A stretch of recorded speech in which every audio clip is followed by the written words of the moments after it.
Yeah.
It should do on the yeah, right.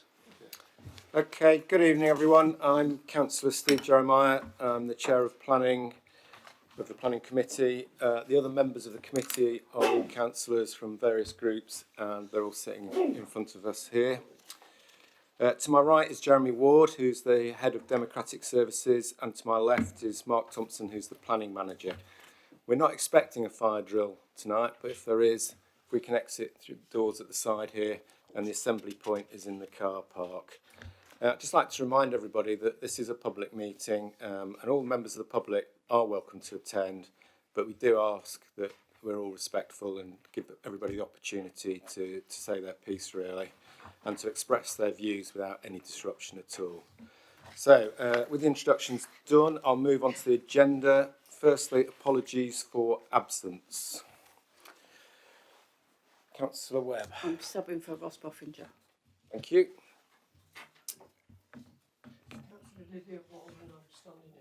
Okay. Councillor Bagshaw's just sent his apologies. Okay. Councillor Carr. And I'm subbing in for Councillor Pauline Smith. Okay, thank you. Have you got all those? Yes, thank you. Cool. Okay. Moving on to declarations of interest. Have we got any declarations of interest? I'd just like to point out that I am part of Stapleford Town's board, but I will keep an open mind, listen to the arguments and make my decision accordingly. Thank you, Chair. So I won't leave. Okay, minutes of the previous meeting. I'll move these from the chair as a correct record of the meeting. Can I have a seconder, please? Second that. Thank you. All those in favour? All those against? Abstentions? All in favour, apart from the two abstentions. Okay, good. Notification of lobbying. Members have been sent a form with the agenda to record any lobbying. We've also had an email, Jeremy, today. Yep. So if we could record that, Right. that'll save us all having to fill out the form. Thank you. Brilliant. So with that, what I'll do is I'll move on to 5.1, which is the land east of Stapleford Road, Trowell, Nottingham. The applicant seeks planning permission for the proposed change of use of land to cricket pitch, including siting of practice nets. Mark, would you like to introduce the item for us, please? Thank you, Chair. So this application relates to the provision of a cricket pitch and siting of cricket nets. It's an application by the Borough Council and it's before the Planning Committee tonight due to it being a council application and due to request by Councillor Pringle.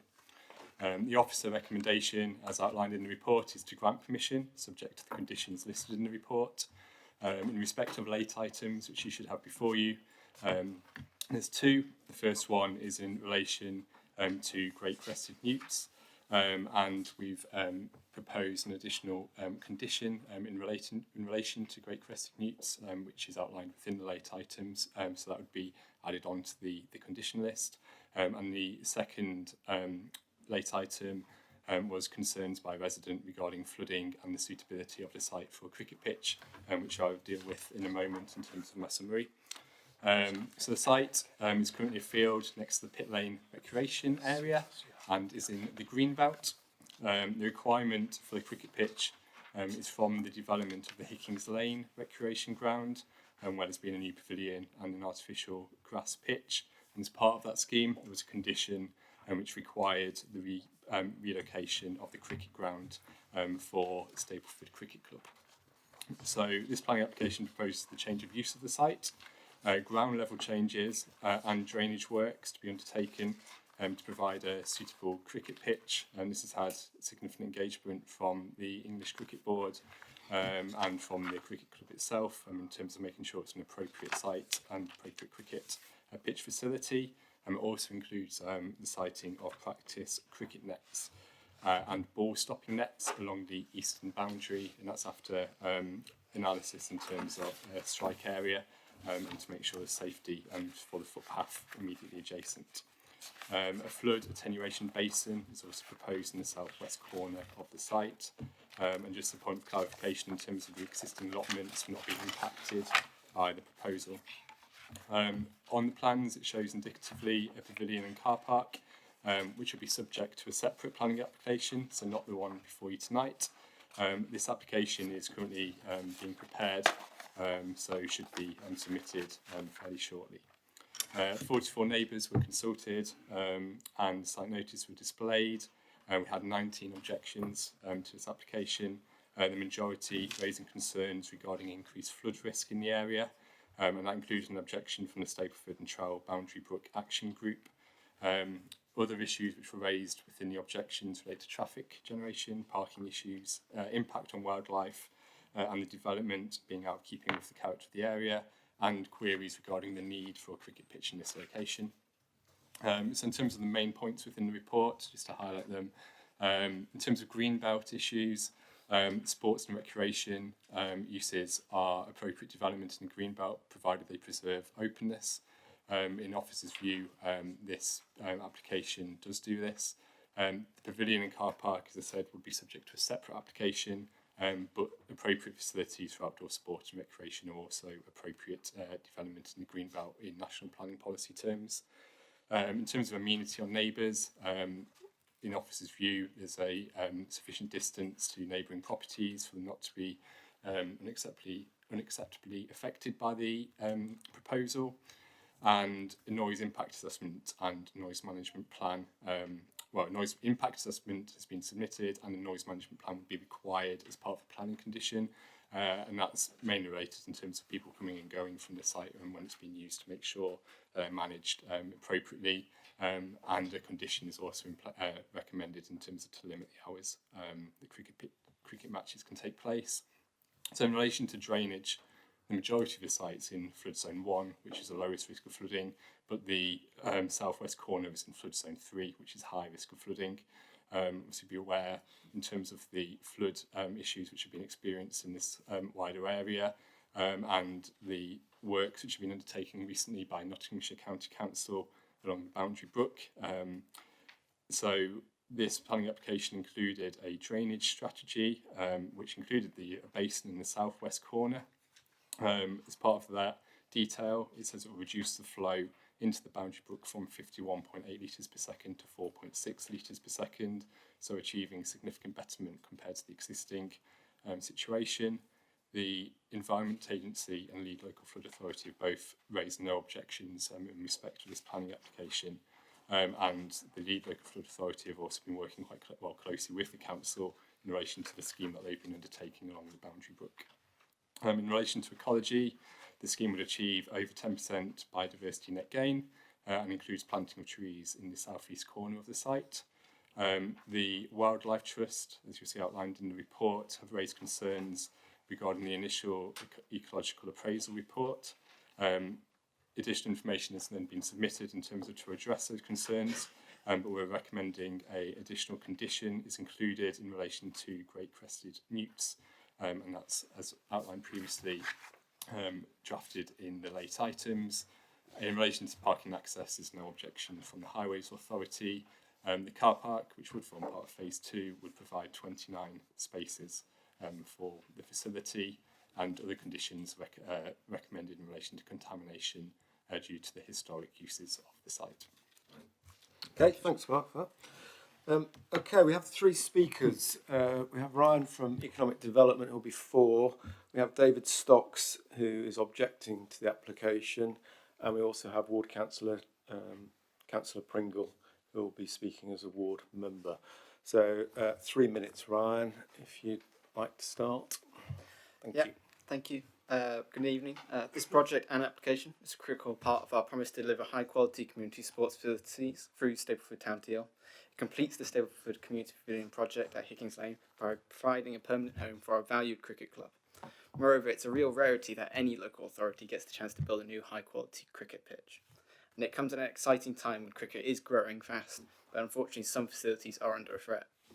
The English Cricket Board, Nottingham County Cricket Club have both said there's a growing demand for pitches. Combine this with a recent development on Hickings Lane, this application should meet that demand. Furthermore, it creates a great opportunity for women, girls and individuals of all age abilities who are aspiring cricketers to take to the field. This application will be providing service to both Stapleford and Trowell and the surrounding areas.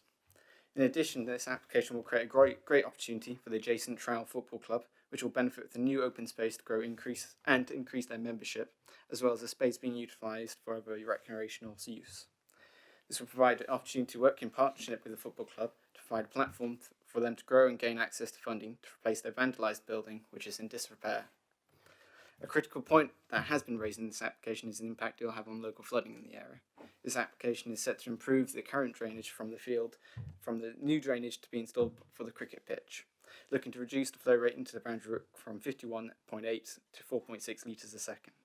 We've also coordinated with Nottingham County Council in their expansion and improvement of the flood attenuation pond, and all this just reaffirms that this application has done its due diligence in improving the local area's flood resistance.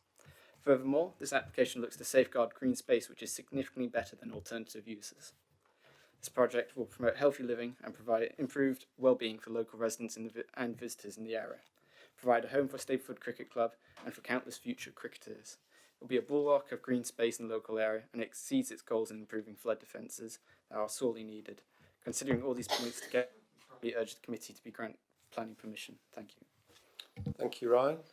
So next we have Mr. David Stocks, who's objecting it. So David, if you've got 3 minutes as well, so please go ahead. Okay, good evening, Chair, members. Awful weather today. I'm speaking on behalf of the Boundary Brook Residents Group. Some of the people I represent tonight have flooded 3 times since 2019, but they aren't being allowed to speak for themselves. Every heavy rain warning brings anxiety, fear, exasperates health conditions and brings sleepless nights like last night to a whole community affected by flooding. Residents have to leave their homes, some for almost a year at a time. Many residents are elderly and vulnerable. Some are in their 70s, 80s and 90s, living alone. They can't lift barriers, use pumps or evacuate, and now they can't even sell their homes because repeated flooding has made them unsellable. 19 formal objections were submitted. This community is united in opposition. There's only one for the application. Runoff and betterment claims don't match reality. Betterment compares this one field with itself and ignores the wider effect. Nottinghamshire County Council have confirmed there is no catchment-wide model for Boundary Brook. The total impact of all these discharges has never been assessed. We are not against cricket or community sport, but the cost to this community will be devastating when flooding worsens as a result. No recreational facility should ever come at the expense of resident safety, especially one funded by the taxpayers. Every new outfall approved is dangerous to an already exposed community that has suffered repeated flooding. Granting another outfall into Boundary Brook would be negligent given the information this council already holds about cumulative loading and the fact that combined discharge rates now exceed greenfield allowances across this site and the surrounding developments. The National Planning Policy Framework is clear. Flood risk must not be increased elsewhere. That is the legal test before you tonight, not the word betterment. Cumulative impact, Field Farm, Hawks Farm and now this proposed cricket pitch all drain into the same small, repeatedly overtopping brook. This situation didn't happen by accident. It happened because each phase was approved separately by Broxton Borough Council without ever considering the wider or cumulative impact. And the same mistake is happening again here tonight. Elderly residents and families have paid the price for those poor decisions. For nearly a decade, residents have warned what would happen if the council kept approving more outfalls. We were warned then, 15 seconds. and you're being warned again tonight. Please don't make us come back here after we've flooded for a fourth time. Please refuse this application and prevent further harm to our community. Okay, thank you, David. Councillor Pringle. Thank you, Chair. Thanks for allowing me to speak. This application raises many concerns for the surrounding community. Proposing to use the land for a cricket pitch without showing any detail about proper access, traffic, changing rooms or toilets is unacceptable. Not doing so has generated all of the questions we see on pages 23 and 24. On page 25, the local lead authority say they can only recommend approval of planning subject to conditions in respect of agreeing a surface water drainage scheme. Then on page 39, at para 6.7, it states they have no objections. This is then covered in para 5 of the recommendations. I believe that this should be agreed and in place before we give approval for this application. On page 26, the Coll Authority states that no assessment is needed for a cricket pitch, but if a pavilion and car park is to be built, then an assessment will be required. It seems sensible to me to do this now before approval is given this evening. On page 27, para 5.9, environmental health raised concerns about contaminated land. Should this not be investigated before approval this evening? In para 5.10, Nottinghamshire Wildlife Trust raised concerns about the proposed netting and its effect on bird life. They mentioned greater crested newts and many other species, stating that the ecology report has not fully addressed impacts on wildlife and have asked for an update. I cannot find any record of such an update, should we have sight of one before approval this evening. Flooding, particularly of properties in both Trowell and Stapleford, is a major concern. During heavy rain last night, between 22:15 and 23:30, 75 minutes in total, Boundary Brook levels went from 0.3 metres to 0.82 metres. Another 0.2 metres would have caused flooding at midnight last night. This is with the recent work carried out by NCC in place. Now people will say because it's reduced things by 20%, it's taken it down to 8 instead of it being a metre last night. But I do have concerns about the amount of water that comes down the brook. I haven't got concerns about it coming off the attenuation areas. It's the brook itself at various places becomes very high and very fast flowing and raises its level very quickly. This aspect has been mentioned there by the previous speaker, causing distress and nervousness every time we have a heavy rainfall. Recommendation 5 on page 42 and 43 states that many things should happen post-approval. I cannot support this application before these recommendations are in place. Local residents in Trowell and Stapleford have suffered tremendously since 2019. A lot has been done, but a lot more needs to be done. I support the idea of a cricket pitch in Trowell, but cannot approve of it based on recommendations. I believe and propose that this application should be deferred. The relevant recommendations I highlighted be addressed and then brought back to committee with phase 2 items added. Thank you. Thank you, Councillor Pringle. Thanks to all the speakers. In order to open the debate, I'll move the item. Can I have a seconder, please? Second it. Thank you, Councillor Marsh. Let's open it up for some comment then. Anybody got anything they want to raise? Councillor Watts. Yeah, thank you, Chair. 3 things that I jotted down here: flooding, protecting green space and wildlife are the 3 issues, it seems to me. Now, we were told that this scheme would help protect green space, but actually I don't attach a huge amount of weight to that because it's a green belt piece of land in any case. So the real issues are flooding and the wildlife impact. Back when Field Farm was built, we were told that the flood scheme was I was going to use the phrase watertight, but that's a really unfortunate one here because it quite clearly isn't. But it was one that would guarantee that there would be no impact on the wider area. When people around Boundary Brook started flooding, we were told, oh, well, it's nothing to do with local development, but it keeps happening. And I found myself, I followed that advice initially, but I find myself now in a position where it's quite clear that that advice was simply wrong. And local residents, time and again, are experiencing flooding. This scheme talks about ideas that Notts County Council have, but without actually seeing what those ideas are and how they will work, I don't think we can make a proper assessment of this, because if we say, yes, this is great, it will actually reduce the risk of flooding, but Notts County Council come along next week and say, well, here's our proposals, they're going to make it 10 times worse, we're already on the back foot. The other point is that which Don identified as well, and wildlife, that the Notts Wildlife Trust said that they had concerns, they expected responses, and then they would put in a further set of comments, and they haven't been given the opportunity to do that because I think there are some references within the report to responses being received within the last few days, but what those are and what the Wildlife Trust make of them aren't within this report at all.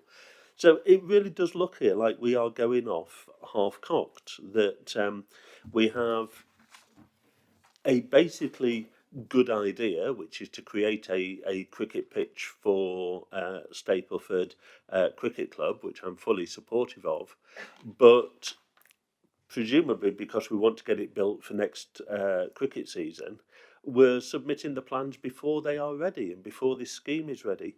And I cannot, in all good conscience, support something that isn't properly ready. And for exactly the same reasons that Donna said, I would also agree that I think this application should be deferred until we have all the information that we need. Thank you, Chair. Anybody got any other comments to make? I just wanted to, not dissimilar to Councillor Watt's second point, really, to understand the relationship between the comments made by the Wildlife Trust and then the sort of preliminary ecological report that was given. So, as I understand it, there's an ecological report already on the planning portal, which I couldn't see any reference to nets in. So now, once the Wildlife Trust have made their comment, does that mean they do another one? And is that what is covered in in condition 3? Or is it something that we could perhaps add to the late item that came in terms of the Great Crested Newts, to actually consider all of the aspects outlined within the the Wildlife Trust assessment? Do you want to answer that now? Yeah, certainly. So in terms of those specific comments, the amended preliminary ecological appraisal report would be addressing all of the concerns which were within the Wildlife Trust comments, including the netting. So, yeah, by all means, we could specify that within a condition, but it's probably, the intention is that it would cover all of those issues which have been raised. So I'd probably say it's not necessary to be included specifically, but it's by all means it could be included if members thought that was required, just to ensure that was covered as part of that work. Okay. Councillor Owen. Yeah, thank you, Chairman. I agree with both Councillor Pringle and Councillor Watts that this application, to my mind, is premature because it's only a small part of what the overall proposals might be. And therefore, we're looking at something that is incomplete and being asked, well, the committee, as I can't vote, as you know, being ex officio, the committee is being asked to give approval to something on which we do not have the full information. I appreciate that there is a degree of urgency. The cricket club were evicted from Hickings Lane, and they want a new home, but we've got to find them the right home and not any home. And again, I agree with both Councillor Pringle and Councillor Watts insofar as the number one issue regarding this site appears to be flooding and the concerns that these proposals are going to make the situation worse. And I don't think there has been sufficient explanation of this term betterment. The inference is that by going ahead with this development and giving approval tonight, it will improve the situation regarding flooding. But I'm not clear in my mind that that is necessarily the case, to be honest. And I think both this committee and indeed in particular the residents need far more reassurance that that betterment is an actual reality rather than a bit of what appears to be mumbo jumbo from the Environment Agency and the lead local flooding authority, because I don't know that that is the case, that it will overall in terms of the improvement will be a betterment. The water has still got to go somewhere. But one thing that has not really been mentioned, and this is why I think it needs to be deferred until we've got a full planning application for all the proposals on that side, the issue of parking. I note that there is, it says phase 2 of the development, a car park, and I think a figure of 29 spaces was mentioned. Well, I can't imagine that that is going to be anywhere near enough for that particular development. The cricket team, plus supporters, plus spectators from the local area. I don't think that that is going to be anywhere near enough. And the car park at the top of Pit Lane is very, very small.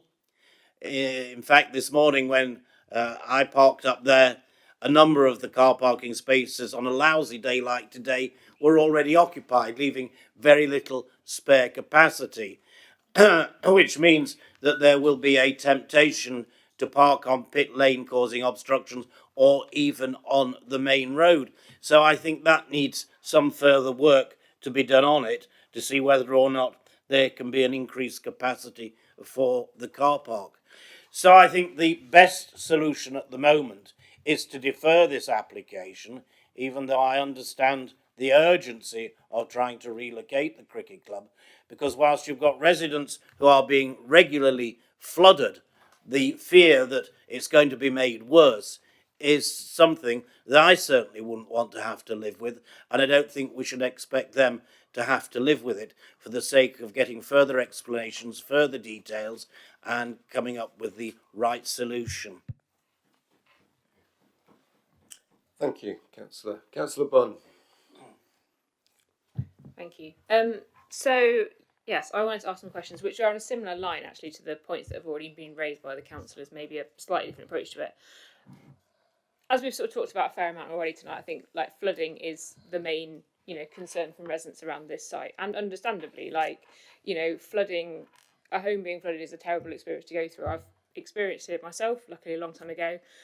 More recently, I remember, the flash flooding that we had in Beeston about 4 or 5 years ago now, and watching those waters rising outside my house and being like, getting the bags ready. It is a really horrible experience, and I completely understand why residents have the concerns and they want to make sure that those are being aired tonight. One of the things that, and this is where sort of my question comes down to, because one of the things that I read in this application was that actually this is a way of trying to alleviate some of the flood pressures that this area is facing. The way that I read this report was that actually, as part of the development of this site and preparing it to be a cricket ground, there is going to be improvement on the attenuation ponds that are there to reduce the flow of water into the Boundary Brook, and it actually, like I said, reduce that flow of water going through into that, and therefore having some impact upon reducing flooding events. I don't think this scheme on its own is going to entirely fix the problem. I'm not going to lie, we are facing an increasing problem across the country where we are getting higher levels of rainfall. We are getting, and as a council, we're very aware of the fact that we need to be doing more to address flooding, because flooding incidents are increasing, and we need more management of those situations. But the way that I read this report was that actually it is going to be doing a piece of work, like say, to improve that situation for residents. So rather than making the situation worse, which is the concern, and I understand exactly why that concern is being brought forward. I think it's right for it to be addressed and talked over. This is supposed to make it a little bit better. And I also, my understanding was also that's part of the reason why this is coming forward sooner rather than waiting for the whole thing to be looked at together, because it means that we can get on with doing these flooding amelioration tactics now, because we're about to go into winter, which is when flooding, when we get the higher levels of rainfall, as you were saying earlier, Councillor Pringle, we are already starting to see the high levels of rainfall that lead to that. So it's really important that if we've got schemes like this that can improve the situation, we get on and we start doing them now, and we're not waiting for some of delaying it, which will mean that the works aren't done in time to make a difference over winter. And so that's how I understood this report. The fact that it is actually, reducing the runoff from this area, not improving it. It's not just keeping it level, it's actually improving the situation. And secondly, that by approving it now, it means that we can get the work done sooner, so it does have the chance to, make an impact before winter when we're going to start getting these flooding incidents again. So we could just have a bit of clarity around that. I think that's really important, because what we don't want to do is we don't want to defer it, and it mean that we can't actually improve the situation for residents before winter, which is what we want to see happen. Thank you. Councillor Pringle, let's come back in. Yes, thank you, Chair.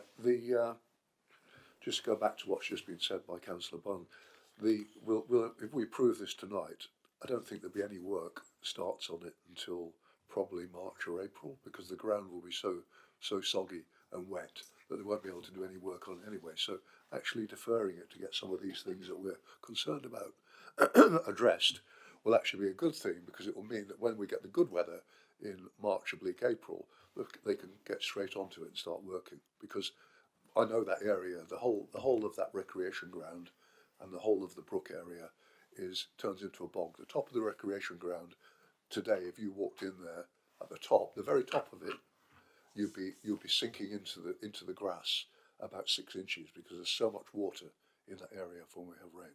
So there's no work going to happen in the winter on that particular area, and that's why I'm saying that, as you've heard, nobody's got a real objection to the cricket pitch. What the objection to is the fact that nothing's been addressed as far as the flooding and some of these things that have been pushed through here with recommendations that are not put. Normally what we do is we actually state what people do rather than recommending. It's a sort of like, it's a commitment to do it. And I just think we're looking at half of the story here, and it just doesn't make sense to pass it as it is. It should be deferred. And in fact, I'd like to propose that it's deferred. I'll second that. Okay, before we go to the vote on that, Councillor Marshall. I think the point Councillor Pringle makes around the ground conditions is a good one.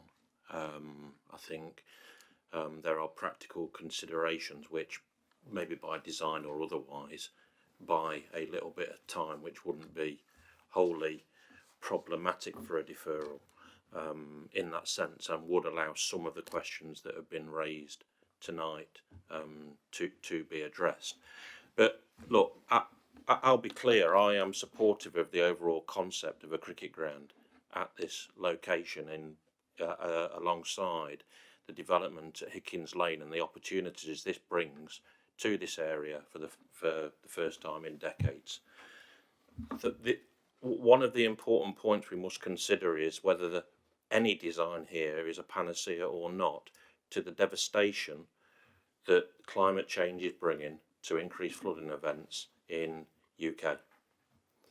We've just come off the back of, I say 2 years ago, 2 and a bit years ago, of Storm Babbitt, one of the worst flood events in UK's history, in England's history, certainly in the East Midlands, and there were large swathes of Stapleford and indeed Eastwood that were devastated.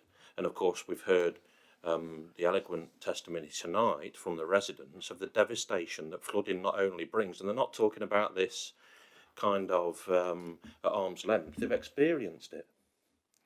It's absolutely devastating, one of the most devastating things that can happen to residents. Okay, but the Met Office, what Councillor Owen, refers to mumbo jumbo. I don't know whether that's a serious comment or not. I suspect it's not, but it's one, of course, which isn't from an informed position. The Met Office itself says this isn't a point being made for this committee, that rainfall has increased and rainfall events have increased over the measured period, which is 61 to 90 of last century, by 10%. That is fact. That's fact because we measure it. So rainfall has increased over that period, and the Centre for Ecology and Hydrology, which is the sister organisation of the Met Office and provides the detailed hydrological information, says that rainfall events are going to increase by 2050 by 7 times, 25% more intensity, just by climate change. And we have to recognise that when we're having discussions around this table then around what mitigation or indeed what impact proposals can make on residential properties. And I only just make that as an observation. But the general concept of, do we want belts and braces when there is such a serious issue on the line? I don't think that's a bad idea. So belts and braces is a good thing. I think the ground conditions do buy some time for a bit more work to be done in the areas that we've highlighted tonight. So I won't be opposed to a deferral, but I think we all need to understand whether I don't think there should be any false promises given or indeed false hope taken on the basis that this development will end flooding or not to whole communities, not just where you are in Trowell, but indeed across Broxtowe in other similar circumstances. Councillor Couch.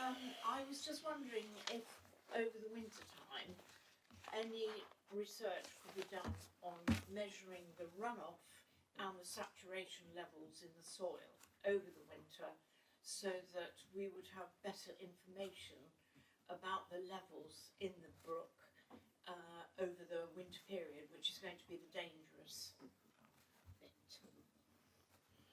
Okay. Right. It's going to be quick. Yeah, I just wanted to come in very quickly following Councillor Pringle's response to what I said. I think that is the sticking point. It's making sure that if there is improvements to be done, and they can be done now, and they can be done to make an impact for the winter, that we're not delaying stuff by not sorting out this planning application. But at the same time, if it's impossible for us to do the work, which I've been there, I've seen the site, I can understand that might be the case. I don't know, I'm not a developer. It's sensible to take the time. So I think that's where at least deferring it until the next meeting seems to make sense. But that is what we need to look at. We don't want to defer it too long and not be making the decision. If by approving it sooner and getting this work started, we can start to bring in at least some small improvements for the residents nearby. Okay, it seems to me that there's some desire to defer it, and you've obviously made the proposal to do that. But before we do that, do you want to just do a quick response to some of the points raised? Yes, certainly. Thank you, Chair.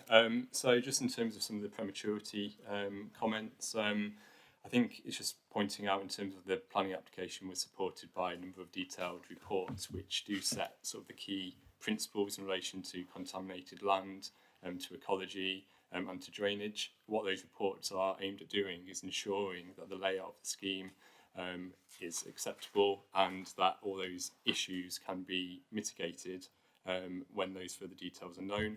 But what you're doing is setting a key, so that initial work is there to show that the scheme is it can be in an acceptable form. This is very ordinary in terms of planning applications. This is the approach that we see for the majority of planning applications on a major scale.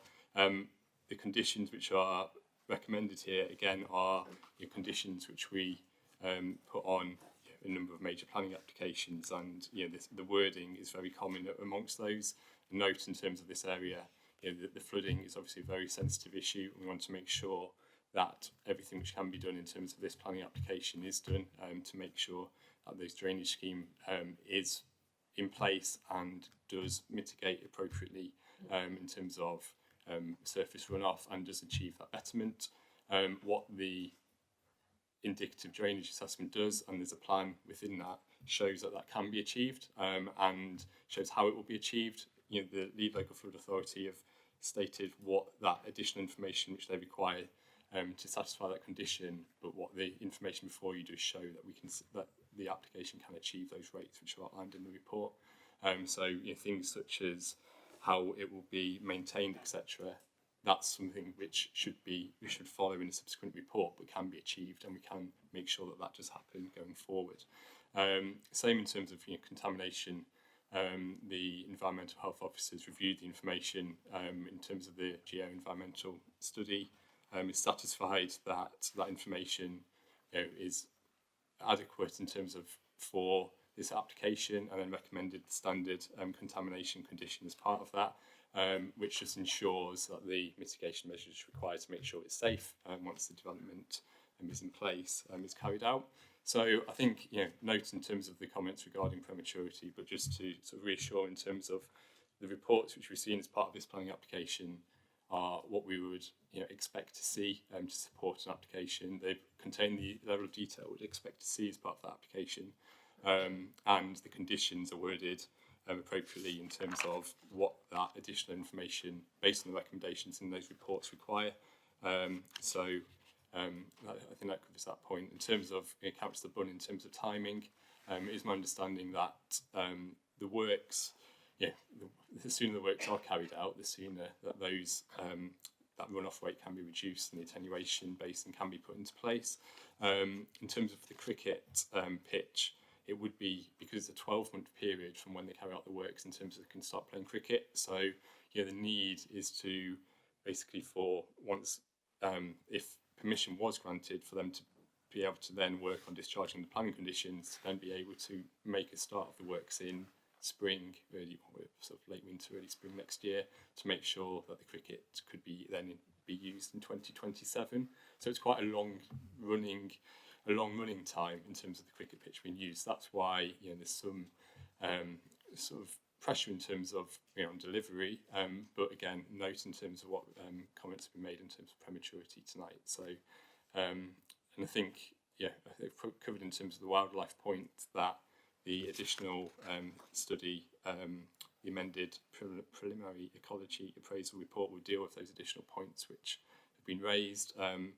But I think again it's something which can be dealt with, ensuring that there's this adequate mitigation. For example, the netting, it being removable so it's not there permanently, would be an example of how you could address issues regarding birds being caught in that. So.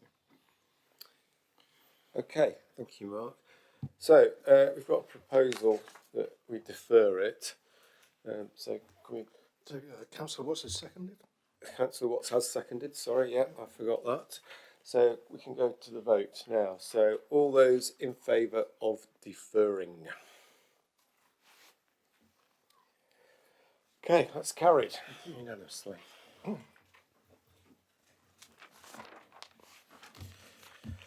Okay, let's move on to item 5.2, which is 1 The Forge Trowel. The application seeks full planning permission for the construction of a new dwelling and acoustic fencing whilst retaining some of the existing storage buildings at 1 The Forge Trowel. Mark, can you introduce this item for us, please? Yeah, thank you, Chair. So this application relates to a new dwelling to replace existing storage buildings and has been brought to committee at the request of Councillor Pringle. Planning permission was previously granted for a detached dwelling, same plans as before you tonight, and it lapsed, so therefore it wasn't implemented within the 3-year period, so therefore they're reapplying. They did go some way to discharging a number of conditions as part of that previous permission, but didn't implement it in time. So the officer's recommendation is to grant permission subject to the conditions listed. There's no late items associated with this item. It's a 1.5 storey dwelling with 2 bedrooms, and it would be a self-build by the current occupier of the site.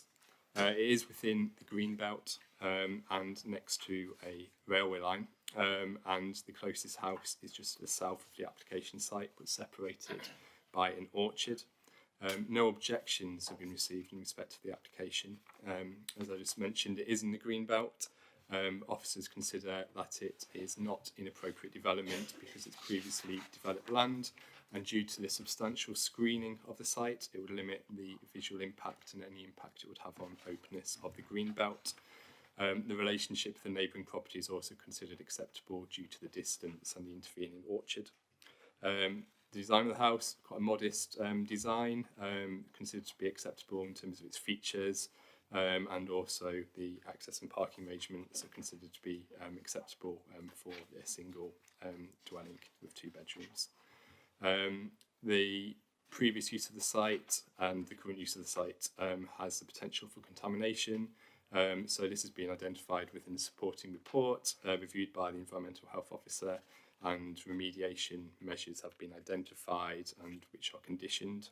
The proximity to the railway line and the road too mean that there would be potential noise impact on the occupiers, so noise mitigation measures are also proposed. That would be in the form of additional glazing and some acoustic fencing. And then on site, this morning it was noted that there was some concern regarding the condition of the site. Within the submitted plan, there is a landscape scheme shown, and a condition is included to ensure that that is carried out. And we'll also work in terms with the applicant to remove some of the materials which are being stored outside the site. So probably just a point of clarification is that we couldn't include a condition requiring anything outside of the red line, but we're aware of that issue and we'll be actively sort of looking into that, pursuing it. So I think that covers it in terms of the summary. Okay, thanks, Mark. Appreciate that. So I'll move the item from the chair. So can I have a seconder, please? Second the item. Thanks, Tyler. Anybody got anything they want to raise? Councillor Pringle. Thank you, Chair. I called it in because basically I was on the committee when it was passed, sort of 3 years ago, 4 years ago, and there was a lot of confusion that evening as to whether it was in Greenbelt or not, and we got round that because it basically was not on Greenbelt. But it's just dragged on, and the whole area has sort of basically declined in this period, where it's from having the permission to now. On the previous application, we didn't have a site visit, so it was quite interesting that we could have a site visit this time to actually see what actually was happening in there, and it was quite an eye-opener really, and why anyone would want to build a property in that area is beggars belief. But there we go. That's what he wants to do. So I haven't got a problem with it. I just called it in because it gave us an opportunity to see what was in there, and because I approved it last time, that's all I can do this time. But we really need to address some of the things that we saw today, because it is in a bit of a state. Thank you. Councillor Owen. Yes, like yourself and Councillor Pringle and Councillor Couch, I was on the site visit this morning, and you wouldn't believe that it was in green belt because there was nothing green about it. I think some green paint, but that was about all. And we really do need to make the most of the conditions that we can put on in terms of landscape conditions, because if we're going to give way on this, and I've no objection, it's not going to affect the green belt. It's not going to affect the openness of the green belt. In fact, probably more open if we can get the right conditions on.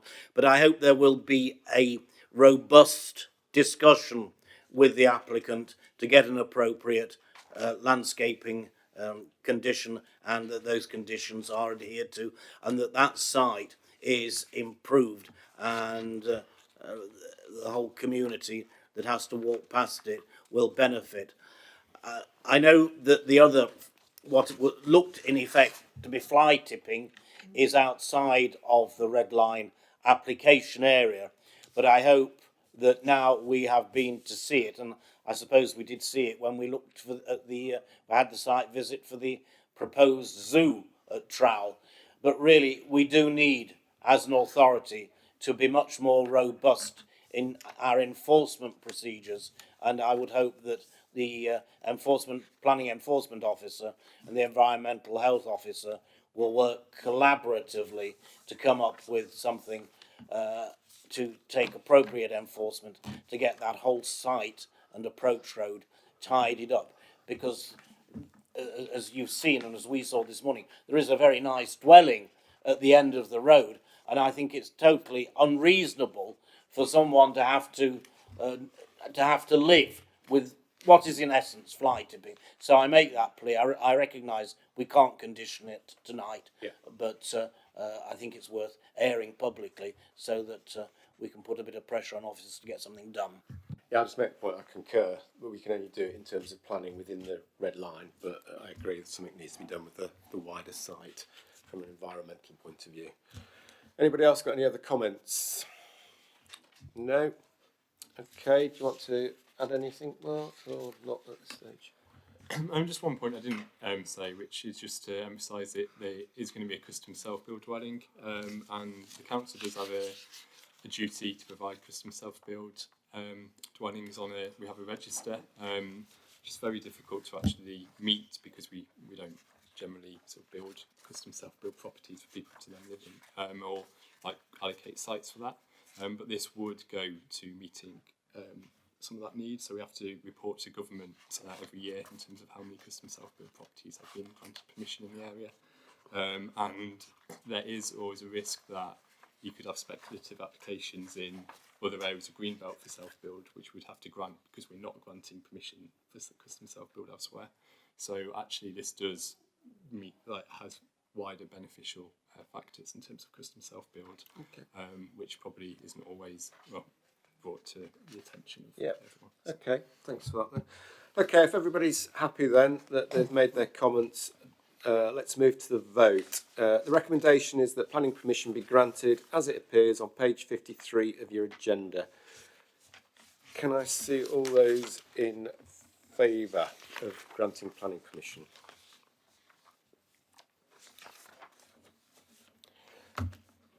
Nobody against and no abstentions. Okay, that's carried. Thank you. Going on to item agenda 6.1, delegated decisions. Not going to go through them page by page. Anybody got anything that they want to raise between pages 67 and 76 of your agenda? No. Okay, that's noted. Appeal decisions. These are on pages 77 to 80. Anybody got any comments? Councillor Owen. Yeah, Chairman, on page 77, we've actually got a planning inspector to agree with this committee. So it does show the value and benefit of planning committees, and particularly ones that are not always prepared to accept officer recommendations as well. The democratic process. But what I can't understand is we have won the appeal. The inspector's still trying to get at us by awarding partial costs. Well, if the appeal is rejected, why should we have any costs awarded against this authority? And I don't know if there is a mechanism to challenge that, but I would hope that there would be a robust challenge to the planning inspectorate over the award of costs, and that in the short term we refuse to pay them. We've won that appeal. Rightly so, we've won that appeal, and then they're still trying to get at us. Yeah, Councillor Watts, before I respond. Yes, thank you. That was actually my first thought as well, but unfortunately the costs, when you read the details, are awarded purely in respective areas where the inspector didn't agree with us. I still think it's wrong, but the way to challenge it is through the High Court, and the costs of that would be probably very significantly more than I'm afraid we'd have to pay out meeting this costs order. So we are, to put it bluntly, a bit screwed on this one, I'm afraid. Yeah, I mean, my view was that although it says costs were awarded, they weren't very much from the chair's brief. It's the principle, Chairman. I'm sick of these planning inspectors. Did we not lose the appeal there? So the appeal was dismissed. So we won. The council won the appeal. But costs were awarded against us for 2 parts of the reasons for refusal. Okay. I didn't read it, that. Okay. Can we note those then now? And Councillor Owen's comment. Enforcement actions. So I just want to say on this is that this was going to be held in private, but we've brought it into the public part of the meeting. But part of that is that we can talk about enforcement, but not what specific enforcement is taking place. Because if we do that, then we'll have to go into private. So if you can just bear that in mind in any discussions that you might want to make. Okay, thanks. So, would you like to introduce that, Mark, then, on the enforcement? Kimberley Brewery. Yeah, so in terms of Kimberley Brewery, this is now part of a regular update in terms of the site in general, and in terms of any enforcement issues related to the site. So the report outlines the key Section 106 requirements. Probably what to note, as we noted at the last committee too, is in terms of repair works, the tower must be completed by November next year. As most committee members would be aware, there are now new owners of the tower. And so we'll see in terms of what their proposals are in relation to that, but that legal agreement is in place in terms of those repair works, and the deadline is clearly stated within that in terms of what they have to adhere to. 1.2 provides an update in terms of the untidy condition of land, and how there's still further work required in terms of that to comply. And then we also have a update in terms of parking on part of the lower part of the site, where there's a minor variation from what was on the approved scheme, which we're also working currently to resolve. So I think they're the main updates from the last committee. Okay, any comments, Councillor Owen? Yeah, thank you, Chairman. I think it's right that this be in the public domain. I think the public, particularly those affected at the development, should be aware publicly that action is being taken. And of course, we can discuss outside of the meeting the precise nature of that action. But I would make a plea that we really do go for enforcement, that we don't hang about. This site has been dragging on and for so long now, and the developers thumbed their nose at us to some extent, and I really think we need to be showing our teeth. But you can tell me after the meeting which teeth we're showing. Okay. Councillor Bales. Thank you, and thank you for bringing it to the in public session. Just a quick one. It was mentioned in the last meeting regarding that we knew who the new owners were and discussions were taking place, and it's the same comment here that the discussions are taking place. Are the new owners happy with the Section 106 proposals and their new legal responsibilities? Is that something you can share with us? They're aware of the requirements. That's what we've provided. I think our understanding is they're going to be preparing a planning application to submit to us for works to the tower, but we're not sure yet what that might entail. But they are fully aware in terms of what the 106 requires. Okay. The next item then is the Eastwood unit. The unit at the rear of 12 Mansfield Road, Eastwood. Just want to do a quick summary on that one. Yeah, so a long-running issue where they had changed the use of the unit, which was formerly a cold store of a butcher shop, into a dwelling. It was seen as unacceptable in terms of to be used as a dwelling, hadn't applied for planning permission, and wasn't fit for habitation.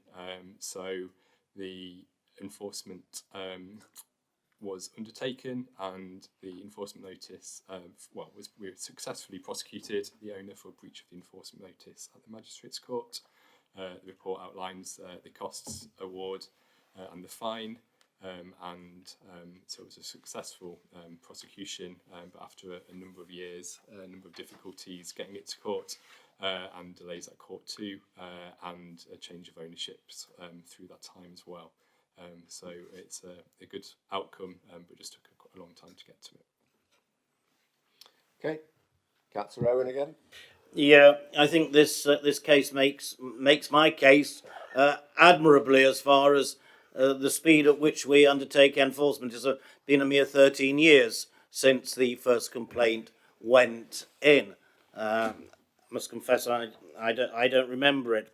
But what has been the reason for such a ridiculously long delay? I know the lawyers here talk about court delays. It surely can't have been entirely delays as far as the court time is concerned. If it is, then we should be making representations to whoever we should be making representations to get these things moved through far more quickly. Because if we can't get enforcement cases into court, then people are going to be suffering as a result, and it's not acceptable.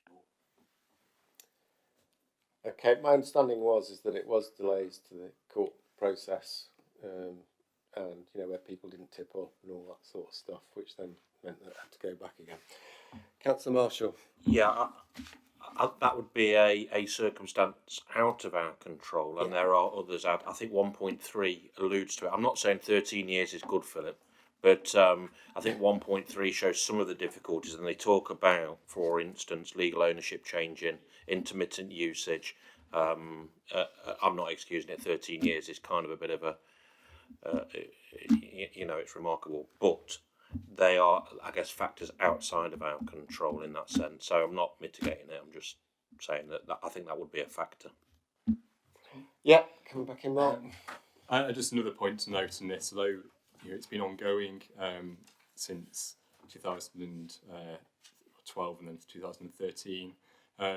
We've kept the enforcement case sort of open and closed in terms of this 2015 reference, but there's been lots of periods where it hasn't been used as a dwelling, so there wasn't an enforcement issue during those times.